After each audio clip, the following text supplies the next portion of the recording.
Our investigation into this Goss's wilt started in 2009. Previously, it had been a mild, weak disease in 6 counties in eastern Colorado, western Nebraska. Then all of a sudden, in 2009, it jumped clear to Pennsylvania and north to Manitoba, until right now it affects about 80% of the U.S. corn crop. Standing in front of a field that we stopped at 3 weeks ago, and what we're looking at were diseased stalks and shanks that were rotten. Now at that time it was early phase of the disease, and we know how it works is the bacteria and the semi-metallic crystal end up plugging the plumbing tissue of the plant. I'm standing in another healthy field in northern Story County. Again, the plants are green and healthy, even in spite of having the same weather, same temperature, same amount of rain as other fields. The difference here is the bacteria was not able to attack it. We're seeing green, healthy corn. We've got stronger stalks. We've got no disease on the ear shanks, and as a result, the yield is going to be much better than in the neighboring fields that are brown.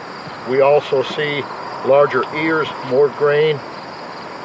Ears extremely heavy and tight with grain. We look at the kernels on the ear, extremely solid grain fill, shallow dent. The farmer is very happy with these fields. Yields here versus other fields, he's probably going to be 40 to 60 bushel an acre better. Proof is in the pudding. I had this here in my hand earlier. I just walked in, grabbed another average ear. Diameter on these ears is phenomenal. Last year, this field was running 265 to 2,800 bushels an acre. Now, to draw a comparison, this field, we're tickle pink with the yield, standability is good, plant health is good. Right next door is a field that was hit very hard by the disease. I'll stand in front of it. You can see it's completely brown and extremely dead. The yield and the standability are not going to be good in the field at all. And this is what we're seeing in about 90% of the acres in Iowa and much of the Midwest. Now an ag person might be wondering, why are we so concerned about having a healthy plant with green ears? The answer is, what the leaves are doing on the plant is converting sunlight energy, carbon dioxide from the air, and water from the soil into sugars, and the sugars make up most of what fills the grain. This would be coming from the green field. Now from the brown field where the leaves were brown, it died early. We've got ears that are looking just like this. This was picked from one of these fields. Guess which field? These are fields that all should be dark green, yet on September 16th, instead, everything is brown. This is a new bacterial disease that's killed the corn the last 8 years, trimming yields, raising the threat of having contaminated grain being harvested from the fields. The National Ag Statistics Bureau came out with their estimate last week, and they said 26% of the corn in Iowa had reached maturity. 90% or better was dead. So we have to make the assumption that roughly 70% died before it reached maturity. That is not normal. This farm here was in CRP for 25 years. We had 2 years of soybeans, and this year was the first corn crop that we put out here. I've had a lot of disease in my other fields for years around here. We're in a lower hanging area that gets a lot of late season disease. Usually around Labor Day weekend, the plants all pretty well turn brown and die prematurely. So that's why I was very intrigued with the BioEmpruv product that Bob had told me that he wanted me to try. So we put it on right at tassel. I've been really amazed compared to the fields around my neighborhood and some areas where they did not hit with the helicopter here just because it's too close to the woods. Here we are today, and this is 113-day corn that was planted on the 6th of May. It's not black layered yet, and we've got green plants all the way top to bottom. As you can see, we're filled out and still adding to the yield at this point in time, which is very unique for the whole Midwest region. I travel 14 states for Berdesian Life Sciences and manage the business in these 14 states. In the last 3 weeks, I haven't seen anything but brown corn everywhere I've went. So that's got us quite excited about what we're seeing here.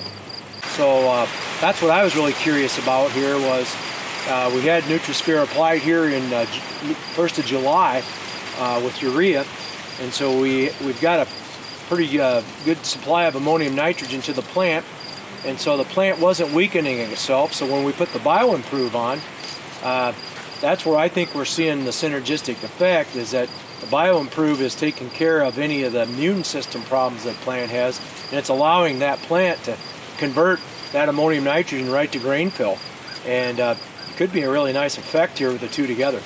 And look at the kernel depth. That's probably over a ½ inch deep there. Yeah, it's amazing. This corn was bright green Labor Day weekend on Sunday. I was here. I came back 2 days later and it was all brown. And that's when I realized that the BioEmpruv is really doing something on mine.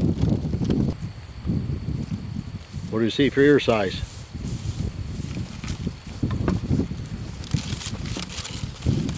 Disappointing. There's an untreated ear. You lose the green tissue, you lose the ability to fill the kernels. And also these are going to be a lot smaller. And this stuff, let's see, we were looking at black layer on the other one. I'll bet this one's, oh, look at this. Kernel depth's really shallow. About 3/8 of an inch, so you're almost a ½ inch shorter. Died before its time. Look at that. Ooh. See, the clavibacter rots all the tissue, dissolves the woody tissue. Cobs are mushy, you won't be able to get them off decently. And separating the grain from the cob is really tough. Grain quality, that's the stuff you don't want to put in your bin. Don't even look like the same hybrid, does it? It might still be 170, 180. Yeah, that's what I'm guessing. But the other makes 240. Got the same money in both of them. Even at $3 corn, it still adds up quite a bit. Got the same money in both of them. If this is typical of what BioEmpruv can do, I've been fortunate in my career to have a couple breakthrough products I've been able to be affiliated with. This certainly looks like it has potential to be another one.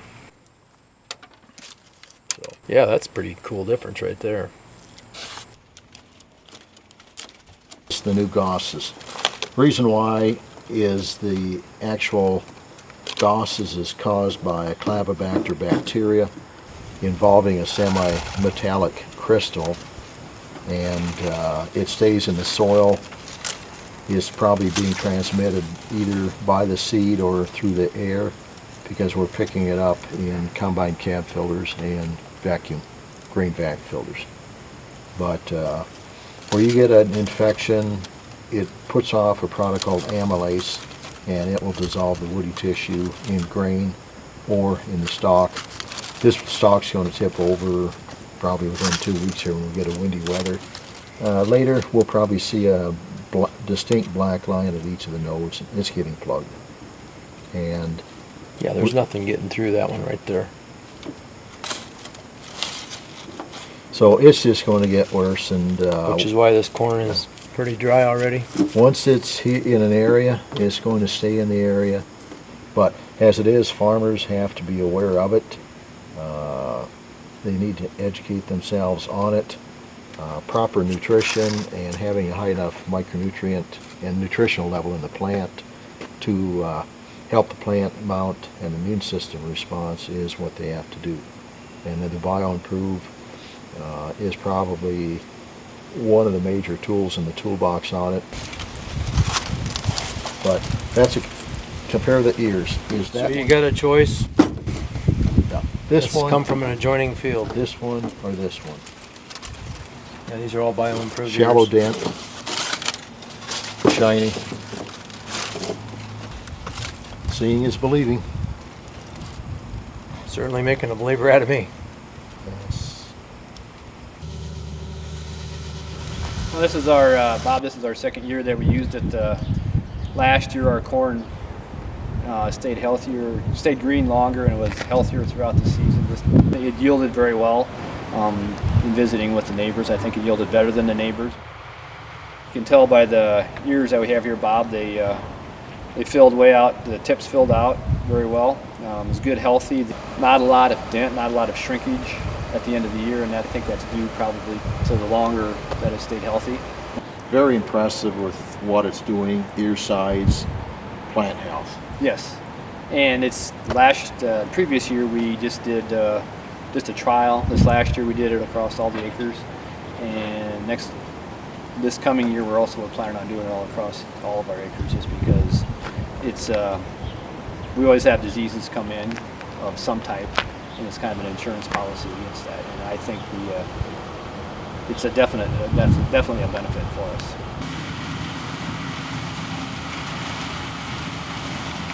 The corn on corn with the BioEmpruv on was yielding 275 to 295 bushel an acre. The best he's ever had before was 225. Disease-wise, these stalks are really healthy yet today. And we look at the pith in the bottom of the stalks, and it's all fully engaged yet. There's still moisture in them. And when you got average ear size like we're looking at right here, it's just been rolling out. It's really been a lot of fun to spend the last couple days out here on the compound. I can tell you one thing: if you've got more ammonium nitrogen being taken up by the plant is not going to be converting as much nitrate to nitrogen to ammonium, so therefore its immune system is going to be stronger. And if the BioEmpruv, when it was added, it's kept that immune system at an even higher level. So I think that's why this corn stayed green so long, and I think that's why we got grain fill with the extra ammonium nitrogen from the Nutrisphere. Being a healthy plant, it was able to take advantage and spend most of its energy on grain fill and not on fighting off disease. Looking at the ear here, it is filled right to the tip, kernels up and over. Go to the one right to its right, same thing. This ear, kernels up and over the tip of the ear. Love to be able to tell this story all over the 14 states that I cover. This wasn't an anomaly, it's a combination of practices. What myself and other members of our group have discovered through 8 years of working with this new Goss's wilt disease is that we have to use a multi-step program. There's no silver bullet. We first of all have to improve the health of the soil through better cultural techniques, use of cover crops, build the soil biology and understand it. Next, we need to build the nutritional level of the plant as high as possible. And lastly, the product we're looking for was something that would knock out the Goss's wilt on a long-term basis through the season. We found it. It was the BioEmpruv. And what we are seeing with it is 30, 40, 60, 100 bushel an acre yield increase, which has been dramatic and provides a very strong ROI to corn farmers.